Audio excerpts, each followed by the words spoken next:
কি অপরূপ রূপে লালিত হয়েছে আমাদের প্রিয় মাতৃভূমি বাংলাদেশ। এক কথায় যদি বলার চেষ্টা করি, অসম্ভব সুন্দর। আর এখন আমি আছি কুয়াকাটাতে। কুয়াকাটা সমুদ্র সৈকত, এটা দেখতে বেশ চমৎকার লাগছে। বিশেষ করে এই সমুদ্রের উত্তাল ঢেউ যখন গায়ে এসে লাগছে, তখন এক কথায় যদি বলার চেষ্টা করি, অসম্ভব সুন্দর লাগছে।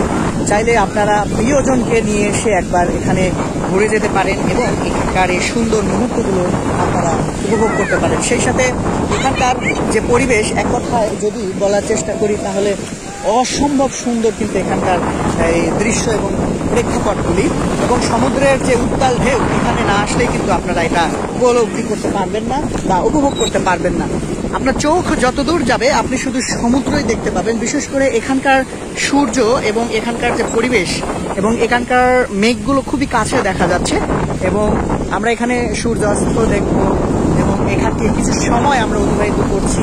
এক কথায় ভালো লাগছে। বিশেষ করে এই সমুদ্রের যে উত্তাল ঢেউ এবং সমুদ্রের যে শীতল আবহাওয়া বা শীতল বাতাস যখন গায়ে এসে লাগছে, তখন এই অনুভূতিটা আসলে বলে বোঝানোর মতো নয়।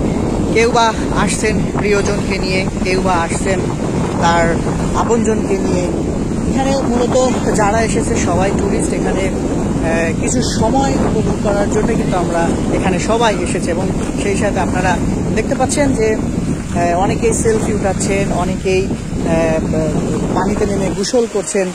এক কথায় যদি বলার চেষ্টা করি, অসম্ভব সুন্দর কিন্তু প্রেক্ষাপট এই আমাদের কুয়াকাটা সমুদ্র সৈকত। যদি আপনারা সময় পান, প্রিয়জনকে নিয়ে আসেন, ঘুরতে আসবেন, ভালো লাগবে। এক কথায় অসাধারণ চিত্র প্রেক্ষাপট।